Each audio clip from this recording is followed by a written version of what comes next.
आशेश्वर महादेवाय नमः। ओम आशीश्वर महादेवाय नमः। ओम आशेश्वर महादेवाय नमः। ओम आशीश्वर महादेवाय नमः। ओम आशेश्वर महादेवाय नमः। ओम आशीश्वर महादेवाय नमः। ओम आशेश्वर महादेवाय नमः। ओम आशीश्वर महादेवाय नमः। ओम आशेश्वर महादेवाय नमः। ओम आशीश्वर महादेवाय नमः। ओम आशेश्वर महादेवाय नमः। आशीश्वर महादेवाय नमः। नमः पार्वती पदे हर हर महादेव।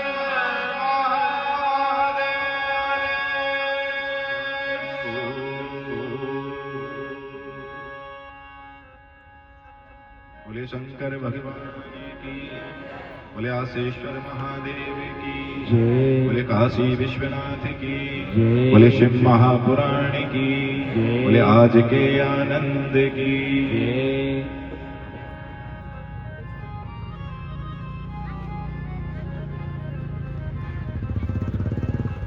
बाबा भोलेनाथ की कितनी कृपा हो रही है आप पर,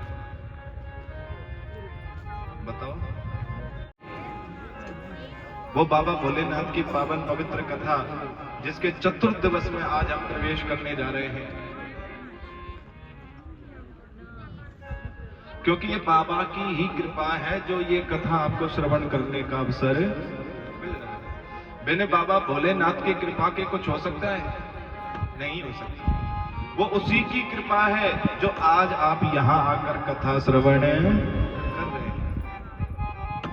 बिना भोलेनाथ की कृपा से तो तुम यहां तक आ भी नहीं सकते थे। और शिव महापुराण की कथा तो कहती है कि जब हम घर से चलते हैं ना, और घर से चलने के लिए पांडाल तक आते हैं, जितने कदम रखकर हम पांडाल तक पहुंचते हैं उतने हमें अश्वमेध यज्ञ करने का फल मिलता है। कितना? अश्वमेध यज्ञ करने का। अब सोच के देखो, आप वहां से घर से यहां तक कितने कदम रखकर आते हो, और जब जाते हैं तो भी अश्वमेध यज्ञ करने का हमें फल प्राप्त होता है। तो ये बाबा की ही तो कृपा है। बिना बाबा की कृपा के क्या आप कथा सुन पाते? मैंने आपको बताया, क्या आप सब जो कथा सुन रहे हैं, आप सब कोई छोटे मोटे भाग्यशाली नहीं है। इतना बड़ा भाग्य है जो बाबा के इस यज्ञ में, बाबा की इस कथा में, बाबा की इस गंगा में गोता लगाने का अवसर तुम्हें मिला है। गोता लगाने का अवसर तुम्हें मेरे बाबा ने दिया है। एक बार प्रेम से बोलेंगे हर हर महादेव। आइएगा 2 मिनट बाबा के नाम का संकीर्तन करते हुए कथा में हम प्रवेश करेंगे। ओम नमः शिवाय, ओम नमः शिवाय, हरे हरे भोले नमः शिवाय। नमः शिवाय, ओम नमः शिवाय, हरे हरे भोले नमः शिवाय। नमः शिवाय, शंभो नमः शिवाय, हरे हरे भोले नमः शिवाय। नमः शिवाय, ओम नमः शिवाय, हरे हरे भोले नमः शिवाय। नमः शिवाय, भोला नमः शिवाय, हरे हरे भोले नमः शिवाय। नमः शिवाय, ओम नमः शिवाय, हरे हरे भोले नमः शिवाय। आसेश्वराय बोला आसेश्वराय, ईश्वराय बोला ईश्वराय। आसेश्वराय शंभो आसेश्वराय, आशीश्वराय शंभो आशीश्वराय। हरे हरे भोले नमः शिवाय। हरे हरे भोले नमः शिवाय। हरे हरे शंभो नमः शिवाय। हरे हरे शंभो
बजाने से भी बीपी कंट्रोल हो जाता है।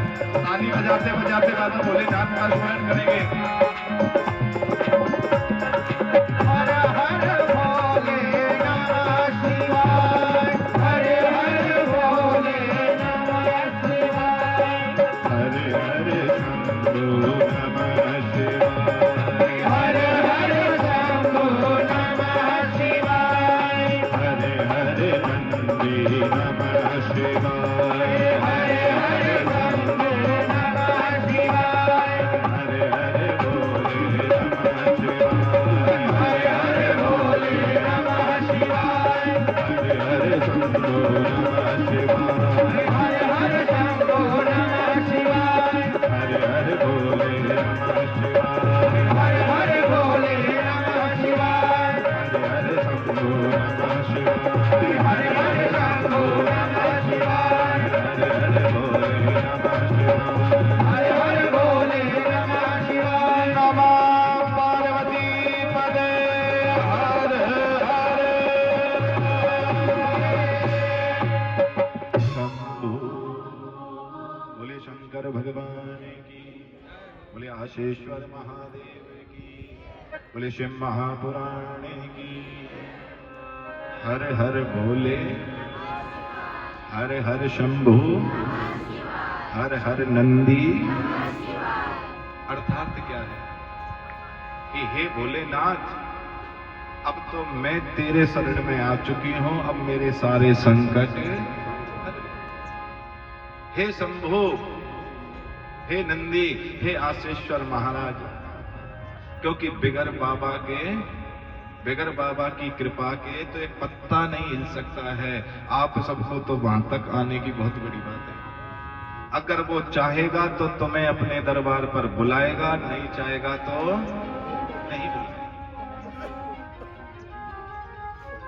और बाबा भोलेनाथ तो वो करुणा में है कि वो चाहते हैं तभी तुम यहां तक पहुंचते हैं। अगर वो ना चाहे तो तुम्हारी बुद्धि को, तुम्हारे मन को, तुम्हारे विचार को वो बदलने में देरी नहीं लगाएगा।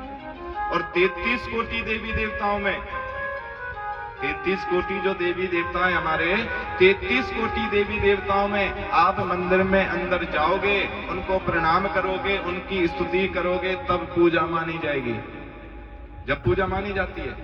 पर मेरा बाबा भोलेनाथ एक ऐसा देवता है, वो कहता है मेरे मंदिर में भी मत आ, मेरे आगे मत्था भी मत टेक, मेरी तो शिखर की भी दर्शन कर लेगा तो भी तेरा कल्याण हो जाएगा। बोलो हर हर महादेव। मेरे शिखर का दर्शन कर ले तो भी तेरा कल्याण है। और शास्त्रों में लिखा हुआ है, शिखर दर्शनम सर्व पाप नाशनम।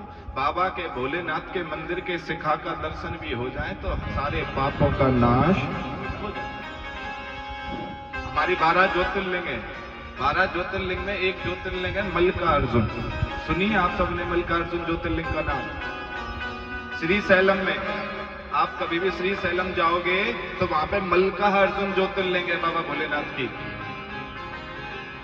और वहां पर जो, जब आप कभी भी दर्शन करने के लिए जाओगे तो मंदिर में प्रवेश करते हैं ना, सीधे हाथ पर एक कुंड बनाया हुआ है छोटा सा, और मंदिर के उल्टे हाथ पे, और हम अगर प्रवेश करेंगे तो सीधे हाथ पर है।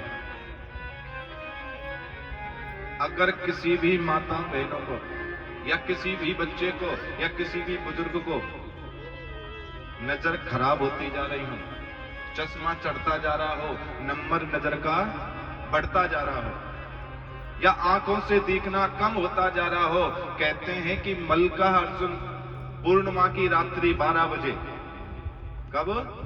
पूर्णिमा की रात्रि को 12 बजे उस मंदिर में जाकर और उस मंदिर के कुंड में उस मंदिर की ध्वजा का अगर दर्शन कर लें तो 24 घंटे में नजर ठीक हो जाती है। कितनी देर में? मात्र 24 घंटे में नजर ठीक हो जाती है। और पूरी दुनिया का एक वो ही ऐसा मंदिर है जिस मंदिर में 2 ध्वजा लगती है, एक लाल और एक सफेद श्वेत ध्वजा। 2 ध्वजा लगती हैं और उस मंदिर का भी वो चमत्कार है साहब, उस मंदिर का वो चमत्कार है, पूर्णिमा को तो सफेद ध्वजा हिलेगी अपने आप, लाल नहीं हिलेगी। कितनी भी हवा क्यों ना चल रही हो, लाल ध्वजा नहीं हिलती है, सफेद ध्वजा हिलती रहती है। और अमावस्या के दिन लाल ध्वजा हिलती है।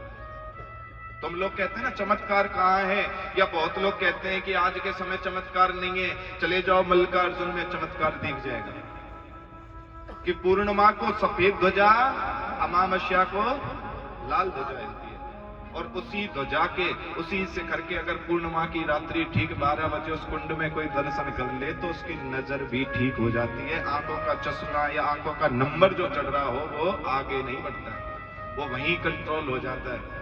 आंखों से नहीं दिखता हो या आंखों में कोई समस्या हो तो वो वहीं ठीक हो जाता है। बोलो हर हर महादेव। बताओ कितने करुणा में है मेरे बाबा भोलेनाथ। मात्र एक शिखा के दर्शन से तुम्हारे दुखों को दूर करने हैं। बताओ चमत्कारी है या नहीं। और चमत्कार अगर किसी को देखना है, श्री सैलम भी मत जाओ, मनाली चले जाओ। मनाली में बिजली महादेव का मंदिर है। कभी आप मनाली जाओ तो मनाली में बिजली महादेव का मंदिर है। और बिजली महादेव का जो मंदिर है वहां का चमत्कार कि जब वहां पर बिजली गिरती है तो वो बिजली पूरी मनाली में नहीं गिरती है, उस मंदिर की शिवलिंग पर गिरती है जो बाबा की शिवलिंग है। और वो बिजली की वजह से टुकड़े टुकड़े हो जाते हैं उसके। और ये तो अब का ही चमत्कार है, ऐसा नहीं है कि पुराणों में है, ये अब भी होता है वहां कि मनाली में बिजली गिरती है तो बिजली महादेव के ऊपर गिरती है। और बिजली महादेव के ऊपर जब गिरती है तो उस शिवलिंग के टुकड़े टुकड़े हो जाते हैं। उसी मनाली में एक परिवार है जिस परिवार को विकलांग परिवार कहते हैं कि उस परिवार के अंदर कोई सही सलामत बच्चा जन्म ही नहीं ले सकता, जो जन्म लेगा वो विकलांग ही जन्म लेगा। और उसी परिवार का नियम है कि वो पूरी मनाली में घर घर जाएगा, माखन मांग कर लाएगा। क्या लाएगा? माखन मांग कर लाएगा। और माखन मांग कर जब वो लाता है और लाने के बाद उस शिवलिंग के टुकड़ों को लेकर माखन से चिपकाता है। किससे? माखन से चिपकाता है। मात्र 5 से 10 मिनट के लिए चिपकाता है, फिर चाहे हथौड़े से तोड़ लो वो शिवलिंग टूटती नहीं है।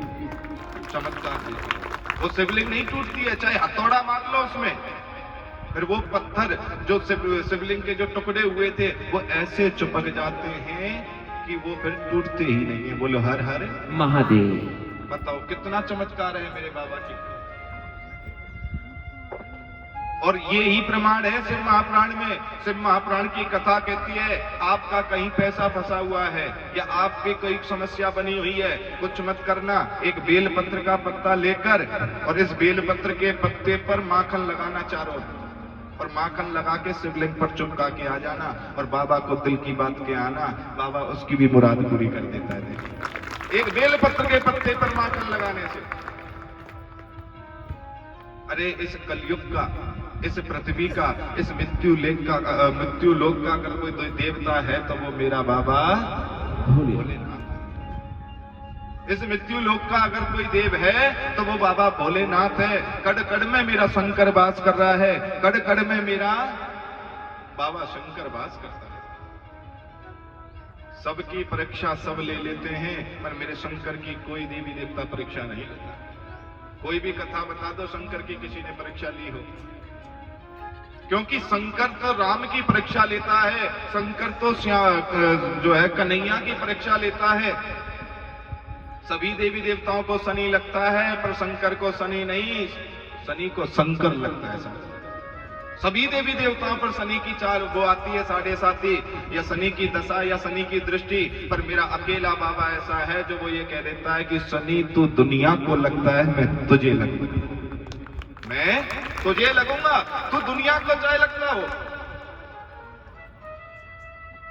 सुनाया था ना पहले दिन मैंने एक कथा आपको शनिदेव की, कि शनिदेव ने अपनी माँ की जो है माँ में लात मार दी थी, और माँ में जब लात मार दी तो माँ ने श्राप दे दिया, उसका पैर विकलांग हो गया, चरम रोग बन गया शनि को भी। शनि ने सब उपचार कर लिए, सभी देवी देवताओं के पास चला गया पर पैर ठीक नहीं हुआ। अंत में शनि कहाँ गया? मेरे शंकर की शरण में, मेरे बाबा की शरण में गया शनि। और बाबा की जब शरण में गया तो बाबा ने कहा कि जा विश्वनाथ की स्थापना कर दे, काशी में जाके विश्वनाथ की स्थापना कर दे और उसकी पूजा कर। शनि आया और काशी विश्वनाथ की स्थापना की, और विश्वनाथ की जब स्थापना की तो बाबा उसकी तपस्या से, उसकी प्रार्थना से प्रसन्न हुए।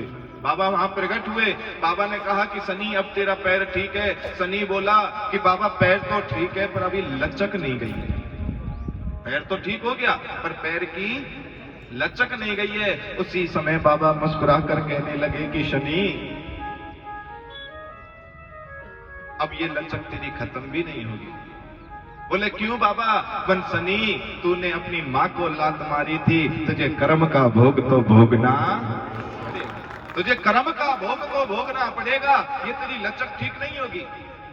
बहुत सी माताएं, बहुत से भैया कहते हैं कुंडली दिखाने से क्या होता है या ये करने से क्या होता है, जो भाग्य में लिखा है वो ही होगा। ऐसा नहीं है। भाग्य में लिखा है वो होगा, मैं मानता हूं, परंतु उस भाग्य में अगर कोई अशुभ कुछ लिखा हुआ है तो उसके रास्ते को थोड़ा बहुत तो बदला। जो शनि इतना दुखी था पैर से, उसका पैर ठीक हो गया, हल्की सी लचक ही तो रह गई। इसीलिए अगर ग्रहों ने कुछ गलत कर रखा है या ग्रहों के द्वारा कुछ गलत होना है तो उसके रास्ते को मोड़ा जा सकता है। होगा वही जो भाग्य में है, परंतु उतना नहीं होगा जितना तुम्हारे भाग्य में है। बोलो हर हर महादेव। तो बाबा कहते हैं कि शनि तुझे कर्म का भोग तो भोगना पड़ेगा। ये कर्म का भोग वो है साहब, जो राम नहीं बच पाया, जो सीता नहीं बच पाई, जो कृष्ण नहीं बच पाया, स्वयं नारायण जिससे नहीं बच पाए, वो कर्म का भोग तो तुम्हें भोगना पड़ेगा। अब तुम्हें जरा सी चोट लग जाए, जरा सी तुम्हें कोई चोट लग जाए, क्या करोगे उस समय? तुम क्या करते हो? डॉक्टर के पास में जाएंगे या जिस वजह से चोट लगी उसमें दोष निकालेंगे, उसमें कमी ढूंढेंगे, करते हैं ना? नहीं, उस समय ये सोच लेना कि तूने कोई ना कोई ऐसा कर्म किया था जिसका भोग तुझे भोगना पड़े। कोई तुम्हें गाली दे दे, अरे मुस्कुराओ। कोई गाली भी दे रहा है ना तो भी मुस्कुराते रहो। उस समय ये मत सोचो कि ये मुझे गाली क्यों दे रहा है, ये सोच लेना कि तुम्हें तुम्हारे कर्म का भोग तो भोगना। ये कर्म का भोग है जो साहब तुम्हें भोगना पड़ेगा। अरे तुमसे कोई कुछ कहे, आजकल देख लो सासू माओं को, नेक बहू कुछ कह दे तो उसी में ही मुंह फुला ले, या बहू को देख लो सासू ने थोड़ा कुछ कह दिया उसी में मुंह फुला लिया। अरे नहीं, बहू अच्छी आएगी तो सास का कर्म, और सास अच्छी मिली तो बहू का कर्म। ये कर्म का भोग तो भोगना पड़ेगा। बोल दो हर हर महादेव। तो ये कर्म का भोग है, ये तुम्हें भोगना पड़ेगा। फिर काहे की टेंशन लेना, क्यों चिंता करना, क्यों किसी बात पर जो है दुखी होना। इसीलिए बाबा भोलेनाथ कहते हैं कि किसी से मत डरना, चाहे भगवान से मत डरना, चाहे माता पिता से मत डरना, चाहे इंसान से मत डरना, पर अपने कर्म से जरूर डरना जो तुम कर्म कर रहे हो। उस कर्म के भोग को कोई नहीं टाल सकता। और शिव महापुराण की कथा तो इतनी कहती है कि कर्म का भोग स्वयं बाबा भोलेनाथ की पत्नी माता सती को भोगना पड़ेगा। कर्म का भोगी तो भोगा वो मां सती, जिसके पिता ने शंकर को नीचा दिखाने के लिए यज्ञ किया। राजा दक्ष ने, और सभी देवी देवता माता सती को चढ़ाते हुए जा रहे हैं उनके कैलाश के ऊपर से निकलकर। शंकर से पूछा सती मां ने ये कहां जा रहे हैं? शंकर ने कह दिया देवी ये तुम्हारे पिता के यहां जा रहे हैं, उन्होंने यज्ञ कर रहे हैं वो। मां सती बोली हमें नहीं बुलाया फिर? पर बेटी तो बेटी होती है ना साहब, उसने भी अपने घर, क्योंकि बेटी कभी अपने घर की इज्जत नहीं उछलने देती। बाप की पगड़ी है बेटी, माँ का रेशमी परिधान है बेटी, और भगवान का सबसे बड़ा वरदान है बेटी। भगवान का सबसे बड़ा वरदान है बेटी। तो वो बेटी तो बेटी होती है। वो बाबा शंकर के आगे हाथ जोड़कर कहने लगी कि बाबा हो सकता है इतना बड़ा यज्ञ मेरे पिताजी ने किया है, व्यवस्थाओं में ना समय मिल पाया हो, पर हम तो उनकी संतान हैं, आप उनके दामाद हैं, क्यों ना हमें तो वैसे ही चलना चाहिए। शंकर भगवान ने खूब समझाया पर सती मां नहीं मानी। सती मां चली गई। अब वहां सती जब चली गई तो सती की इज्जत नहीं हुई, तब भी सती ने दुख नहीं माना। तब भी सती ने कोई दुख नहीं माना। उनकी सती की बहनों ने सती को चिढ़ाया, फिर भी सती ने दुख नहीं माना।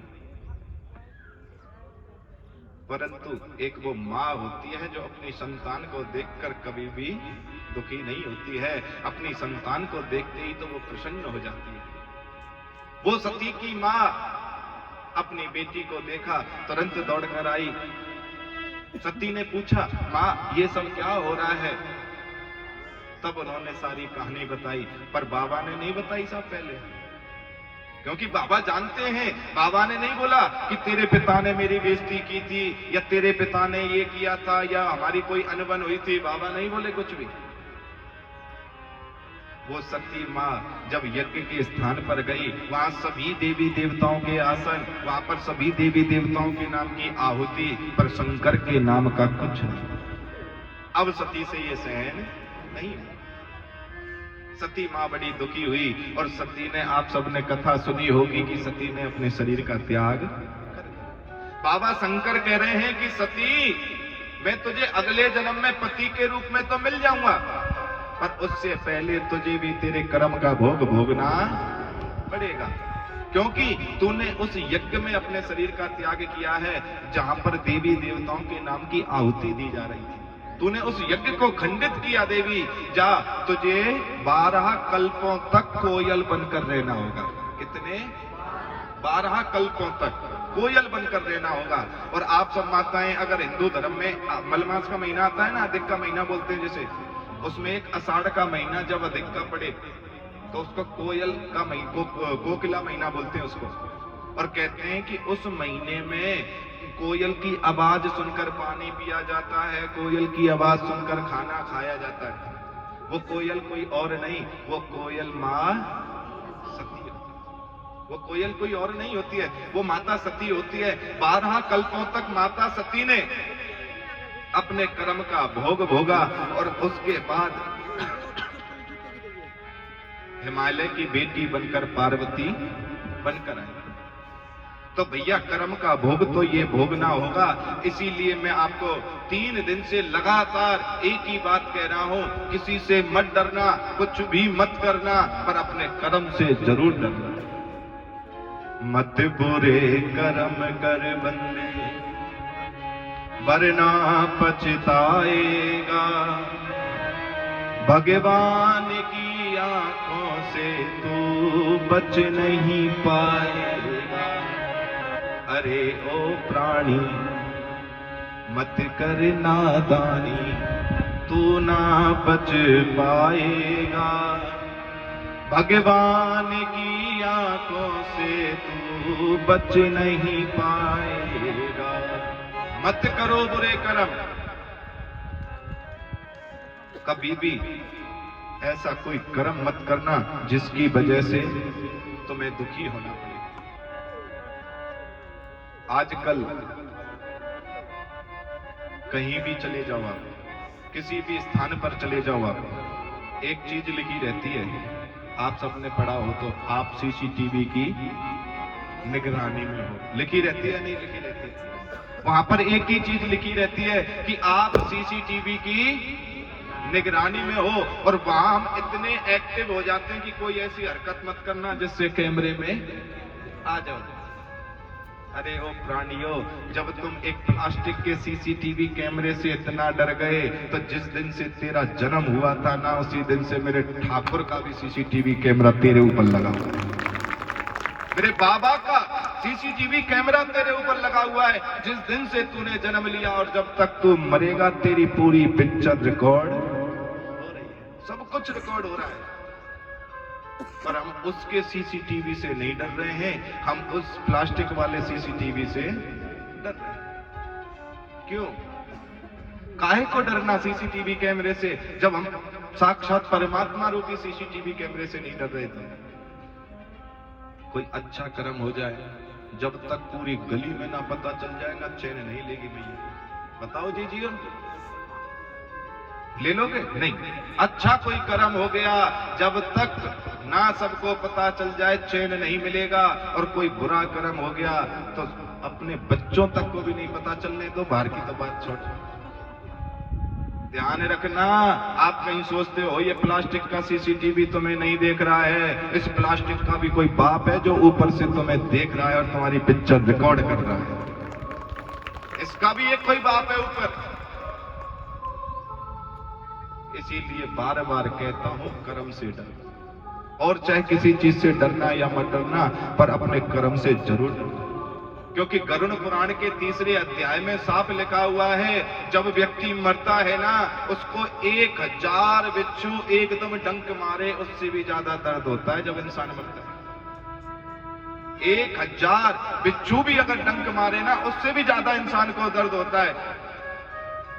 और विष्णु पुराण में लिखा हुआ है, वो दर्द कुछ और नहीं होता है।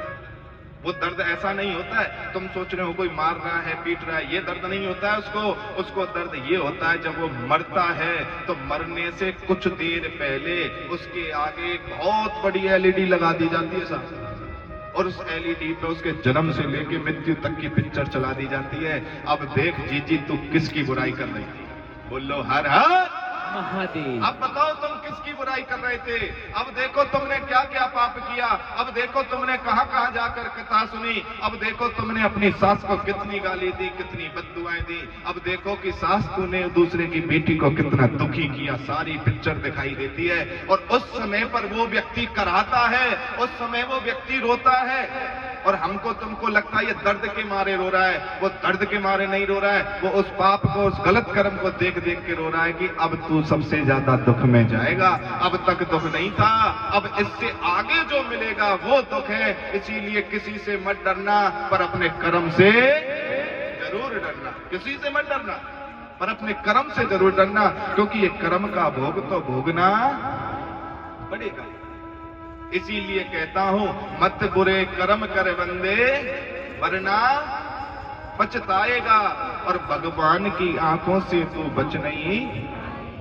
अरे ओ प्राणी, अरे नादानी, क्यों अपने इस जीवन को व्यर्थ में निकाल रहा है, क्यों अपने इस जीवन को व्यर्थ में गंवा रहा है।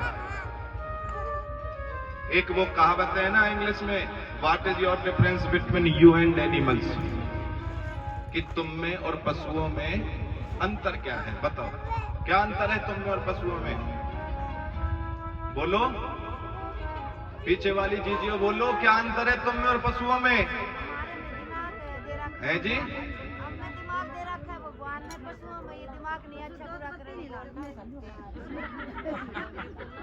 तुम में और पशुओं में अगर कोई अंतर है, तुम खाते हो तो पशु भी खाता है। अगर आप दिमाग की बात कर रहे हो, आज के समय पशु भी बैठेगा तो पूंछ से जगह को साफ करके बैठता है साहब। ऐसी बात नहीं है, पशु में दिमाग नहीं है। तुम खाते हो तो पशु भी खाता है, और तुम सोते हो तो पशु भी सोता है। तुम्हारा परिवार है तो पशु का भी परिवार है। गाय का बछड़ा अगर मर जाए, या गाय का बछड़ा दूर कर दो, गाय कितनी भी लगती है साहब, दूध दे देगी? फिर वो नहीं देती ना। तो जैसे तुम्हारा परिवार है, उसी तरह पशु का भी परिवार है। तुम कमाते हो तो कमाता पशु भी है। तुम्हारी गाय तुम्हें दूध ना दे तो महीने 2 महीने जब तक कोई डॉक्टर से इलाज कराओगे तो बांध के रखोगे, नहीं तो उसे भी घर से चलता कर दोगे। करोगे या नहीं? तो वो कमाई तो रही है, उसका पेट जब भरेगा जब वो तुम्हें दूध दे देगी, और नहीं तो तुम उसे फ्री में कोई खाना भी नहीं देगा। तो कमाते तुम हो तो कमा वो भी रही है। अगर तुम में और पशुओं में कोई अंतर है, कोई डिफरेंस है, तो इतना ही है कि तुम्हें मानव तन मिला है, तुम्हें अपनी मुक्ति या मोक्ष का रास्ता प्राप्त करने का अधिकार है, उनके पास में वो प्राप्त करने का अधिकार नहीं है। बोलो हर हर महादेव।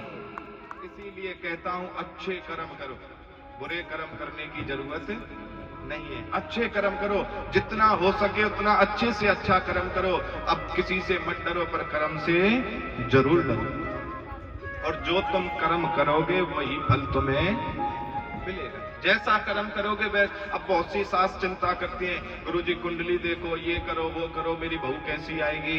मैं मैया मत दिखा कुछ, तेरे कर्म अगर ठीक होंगे तो बहू बढ़िया आएगी, और तेरे कर्म खराब होंगे तो तू कितनी भी कुंडली दिखा ले, तेरी बहू ठीक नहीं आएगी। बताओ, ये कर्म का ही तो खेल है। आज हमें संतान होती है तो संतान आप समझते हो क्यों होती है हमें? संतान इसलिए होती है कि संतान हमको ऋण देकर जाती है, ऋण चुका कर जाती है संतान। दो भाई थे किसी गांव में, ब्राह्मण परिवार के दोनों भाई। बड़े भाई ने क्या किया कि खुद तो मेहनत करने लग गया, मजदूरी करने लग गया, पर छोटे भाई को पढ़ने गुरुकुल में भेज दिया। बड़ा भाई सोच रहा है कि मैं अपने छोटे भाई को इतना विद्वान बनाऊंगा जो मेरे गांव के आसपास भी कोई ना हो, मैं इतना विद्वान बनाऊंगा। और छोटे भाई को भेज दिया। छोटा भाई विद्वान बनकर आया तो बड़े भाई ने उसे एक स्थान दिवा दिया। वो छोटा भाई किसी मंदिर में रहने लग गया। अब भगवान की कृपा से बड़े भाई की शादी हो गई। उसे सबसे पहला लड़का हुआ, और लड़का जब उसे हुआ तो लड़का होने के बाद में वो सबसे पहले कहां गया? अपने भाई के। क्यों? उसे पता है यहाँ आसपास में मेरे भाई के बराबर विद्वान नहीं है। और जाकर कहने लगा, भैया पत्रा देखो ना, तू चाचा बन गया।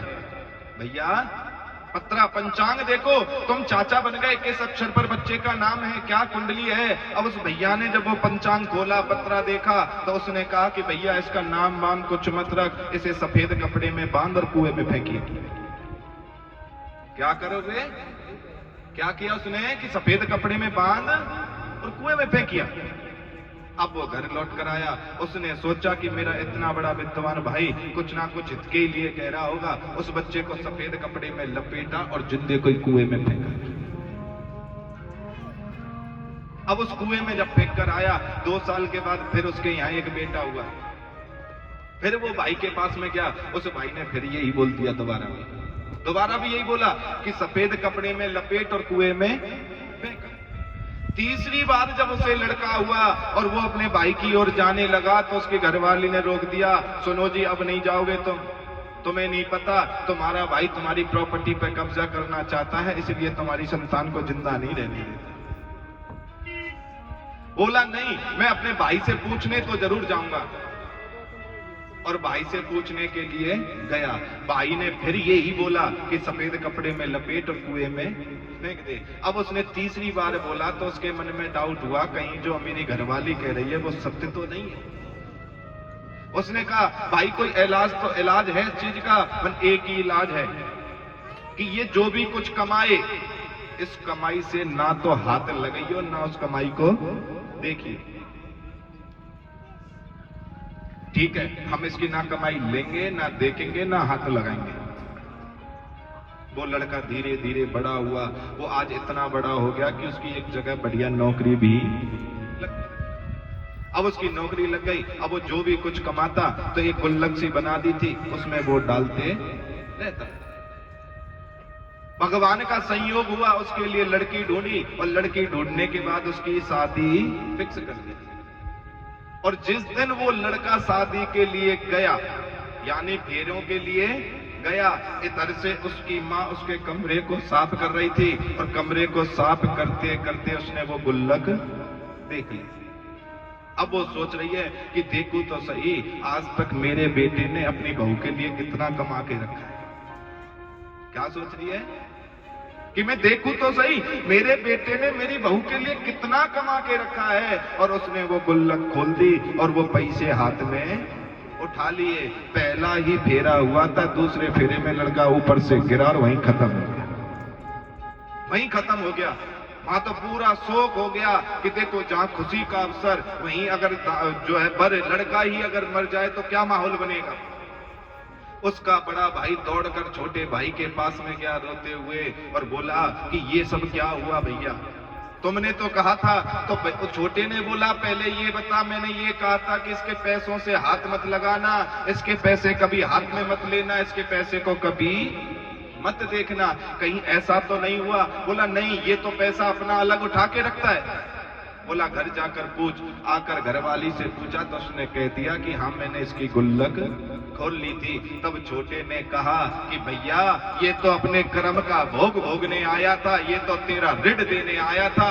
आज उतना पैसा इसके पास इकट्ठा हो गया जितना तुझे देना था, आज वो देकर चला गया। उसे तो जाना ही जरूरी था, उसे तो जाना ही तो ये हमारी संतान होती है, ये हमारी बहू होती है, ये हमारी बेटी होती है, ये कुछ और नहीं है, ये तुम्हारा ऋण है। जो तुम अच्छे कर्म करके आए तो लड़के के रूप में मिला, और अच्छे कर्म किए तो लड़की के रूप में मिला। पर जिस दिन इनका ऋण पूरा हो जाएगा उसी दिन ये तुम्हें छोड़कर चले जाएंगे। इसीलिए बार बार कहता हूं, कर्म ऐसे करो जिससे तुम्हें दुख उठाना ना पड़े। एक सेठ जी थे, इतना दान देते थे, पर दान देते समय दो ही बात पूछते थे, इस जन्म में देगा या अगले जन्म में। कोई कहता इसी में दे दूंगा, कोई कहता अगले में दे दूंगा। अब कोई दो चोर मन चले आदमी वो बोले, अरे सेठ जी इतना दान देता है, क्यों ना झूठ बोल के हम भी दान दें। अब वो चले गए। अब जब सेठ वो गया, सेठ के पास में पहुंचे तो बोले, हमारी दीदी की शादी है, हमें 5 लाख रुपए दे दो। सेठ ने एक ही बात पूछी, इस जन्म में देगा या अगले जन्म में। उन्होंने कह दिया अगले जन्म में देंगे। सेठ ने मुस्कुरा कर दे दिए, ले भाई ले जा। अब उन्होंने, चोरों ने क्या देखा, उन चोरों ने देख लिया कि जहां से सेठ पैसा उठा के दे रहा है वहां तो बहुत सारा पैसा रखा हुआ। उन चोरों ने प्लानिंग की और उन चोरों ने जब विचार बनाया तो रात को सेठ के घर चोरी करने आए। और रात को जब सेठ के घर चोरी करने आए, उसी समय वो कहां छुप रहे हैं, जहां सेठ की भैंस बंध रही है। कहां छुप रहे हैं वो? सेठ की भैंस बंध रही है, वो वहां छुपे हुए थे। अब उन्होंने क्या देखा, एक भैंस दूसरी भैंस से कह रही है, ए जीजी तू यहां कितने दिन से है? एक भैंस दूसरी भैंस से कह रही है, तू यहां कितने दिन से है? वो कह रही है 3 साल से। तीसरी से पूछा, वो कह रही है 4 साल से। एक से पूछा, वो कह रही है पिछले 15 सालों से बंध रही हूं मैं सेठ के यहां। अब वो चोर रहे हैं इस बात को सुन। अब उस 15 साल वाली से कह रहे हैं कि जीजी तू यहाँ इतनी दिन क्या कर रही है, जाती क्यों नहीं यहाँ से? बन जाऊं कहां से? सेठ से जो मैंने कहा था इस जन्म में नहीं अगले जन्म में दूंगी, आज दूध के रूप में उसे दे तो रही हूं, अपने कर्जे को दूध के रूप में दे तो रही हूं आज। तो ये कर्म का ही भोग है। अगर तुम किसी का खा भी लोगे ना तो समझ लेना ये तुम्हें उतारना तो पड़ेगा। अब चाहे किसी भी रूप में जाके उतारना। बोलो हर हर महादेव, हर हर महादेव। अरे अपनी इच्छाएं भी पूर्ण करनी है तो किसी के आगे हाथ फैलाने की जरूरत क्या है? मेरे शंकर के आगे हाथ फैलाओ, मेरे बाबा भोलेनाथ के आगे हाथ फैलाओ। किसी के आगे हाथ फैलाने की जरूरत ही नहीं है। शंकर से मांगोगे तो देना नहीं पड़ेगा, अगर शंकर से ना मांग के संसार से मांगोगे तो वो देना पड़ेगा। शंकर से मांगो, संसार से मांगने की जरूरत ही नहीं पड़ेगी आपको। और शिव महापुराण में तो इतनी सुंदर बात लिखी हुई है उमाखंड में। मैंने एक प्रश्न किया था, नरक में कौन जाता है सबसे ज्यादा? है जी? प्रसाद। और ये सत्य है, ये सत्य है। महर्षि वेदव्यास जी ने भी यही लिखा कि नरक में सबसे ज्यादा प्रसाद बांटने वाला है। अब पूछोगे क्यों? क्योंकि प्रसाद किसी शादी में नहीं बंटता, प्रसाद किसी पार्टी में नहीं बंटता, प्रसाद किसी फंक्शन में नहीं बंटता। प्रसाद तो मेरे प्रभु के सत्संग का ही बंटता है और किसी चीज का नहीं बंटता। बोलो बताओ, कभी भी शादी का कोई सुना हो, बोलो शादी का प्रसाद है खा लो, या किसी ने कहा हो कि पार्टी का प्रसाद है खा लो, या किसी ने कहा हो आज हमारे यहाँ ये फंक्शन था इसको खा लो। अगर कई प्रसाद देगा तो वो यही कह के देगा ये मेरे ठाकुर का है, ये मेरे बाबा का है, ये मेरे सत्संग का प्रसाद है, इसे खा लो। और जब मेरे ठाकुर का या मेरे बाबा का अगर वो प्रसाद है तो उस प्रसाद को बांटने वाला एक कमी करता है। बोल दूं या रहने दूं? है जी? बोलूं? पहले बोलो हर हर हर हर हर। जोर से बोलो जब बोलूंगा, नहीं तो नहीं बोलूंगा। और जोर से बोलो महादेव। देखो सबको चिंता है कि मैं नकमी, तो अब ये तुम्हारे अंदर की भावना है, तुम उस प्रसाद बांटने वाले की कमी ढूंढ रहे हो। अब तुम्हारी आंखों में दिमाग में एक ही थीम चल रहा होगा, वहां प्रसाद बट रहा था, वो भी जाएगा नरक में, यही सोच रहे हो ना। और जो तुम्हारा 10 मन हुआ तो खुशी मना रहे होंगे, बोलो हर हर महादेव। प्रसाद बांटने वाला इसलिए नरक में जाता है कि जब वो प्रसाद देता है तो कोई अनजान आए तो एक हाथ से देता है, और कोई जानकर आ गया तो 2 हाथों से। बोलो, बताओ जी जियो, सत्य बोला ना। क्योंकि जब कोई अनजान आया या कोई जानकार नहीं है तो या तो उसे लाइन में लगा देगा, और या उसे एक हाथ से ही जितना ही देगा जितना वो है, और कोई जानकार आ गया या कोई अपना आ गया तो उसे 2 हाथों से देगा, एक हाथ से नहीं देगा, बल्ले ले जा। क्योंकि वो वहां पर बेईमानी करता है, वो वहां पर सबको समान नहीं कर रहे हैं। ऐसे वहां भी एक टीम सी बनी हुई थी, काफी मेहनत करती थी, तो वो जब प्रसाद बांटने लगे तो उसकी घरवाली आ गई उसके आगे। अब उसकी जब घरवाली आई तो उसने प्रसाद को हाथ तो लगाया पर वहीं रोक दिया, और मैं रहा था देख उसे, उसने वहीं रोक दिया और उसको बोला, देवी तू मेरे आगे से चली जा, नहीं तो मैं नरक में चला जाऊंगा। तुझे कम दिया तो रोटी नहीं मिलेगी, और ज्यादा दिया तो नरक में जाऊंगा। कम दिया तो रोटी नहीं मिलेगी, और ज्यादा दिया तो नरक में जाऊंगा। देवी मुझे माफ कर, तू आगे से ले, कहीं और से मुझसे मत ले। ये कथा का वृत्तांत है। ये उसने सुना तो उसने समझ लिया। और बता दो आप, सत्य की होता या नहीं होता? ये अपनों को ज्यादा, पराये को कम। इसीलिए सिम्हा पुराण की कथा कहती है कि प्रसाद बांटने वाला सबसे पहले नरक में जाता है। कभी भी प्रसाद भी बांटो तो वहां बेईमानी मत करो। और आज के बाद तुम भी ध्यान रखना, प्रसाद अगर बांटो तो अपने से कह देना किसी और से ले ले, और कहना उस हिसाब से कि शाम की रोटी भी मिले। उस तरह से भी मत कहना साहब, कहीं जो है रोटी भी ना मिले और तुम कहें गुरुजी ने और जो है बढ़िया काम कर दिया। क्योंकि ये तो बाबा की कथा है, और ये तो बाबा भोलेनाथ का भंडार है। यही ध्यान रखना, जो सत्संग में या जो धर्म में कपट करते हैं वो नरक के ही भोगी होते हैं। तो कभी भी प्रसाद बांटते समय ये मत सोचना। अब जैसे मैं यहाँ बहुत मैयाओं को बोलता हूँ, मैं ही खुद कहता हूँ मैया नरक में काय को भेजो, सब बैठ के ही ले लो। पर यहाँ तो एक को दे दें तो सबको ऐसे लगे हमें मिल जाए। बताओ, अब आप सब तो ये भी सोचते होंगे कि गुरुजी तो जो है देते नहीं। अरे गुरुजी भी नहीं सोचे कहीं नरक में जाना पड़ गया तो। बोलो हर हर महादेव। पर मेरा बाबा भोलेनाथ इतना करुणामय है, इतना कृपामय है, वो तो ये कहता है भाव अच्छे हो। भाव जब तुम्हारे अच्छे होंगे, अब चाहे दोनों हाथों से लुटा लो और चाहे एक हाथ से लुटा लो, क्योंकि वो तो वो अनाड़ी है, वो तो वो कृपा में है मेरे भोलेनाथ। मेरे भोले बाबा को अनाड़ी मत समझो, मेरे भोले बाबा अनाड़ी मत समझो, अनाड़ी मत समझो, अनाड़ी मत समझो, अनाड़ी मत समझो, अनाड़ी मत समझो। मेरे भोले बाबा को अनाड़ी मत समझो, मेरे भोले बाबा को अनाड़ी मत समझो, मेरे भोले बाबा को।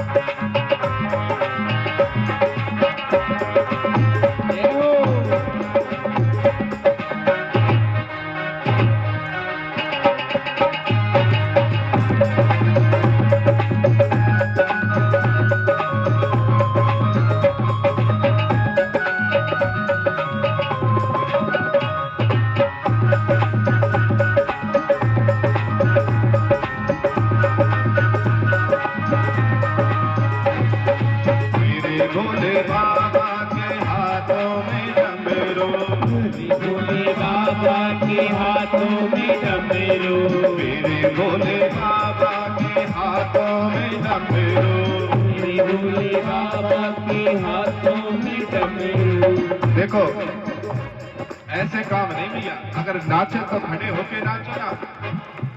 एक तो आपने इस कथा में एक चीज देखी होगी, इस कथा में संगीत का बहुत कम प्रयोग है या नहीं? तो अगर बाबा की वास्तव में भगत बने हो, इन 4 दिनों में तुमने कुछ सुना है तो खड़े होकर बाबा के लिए नाचो।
और क्या कह रहा है भगत या बाबा की भक्तानी क्या कह रही है?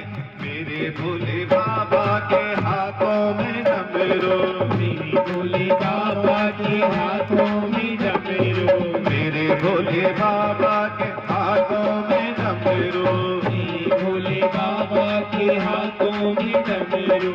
डमरू को देख के डमरू को देख के मदारी मत सुन लो,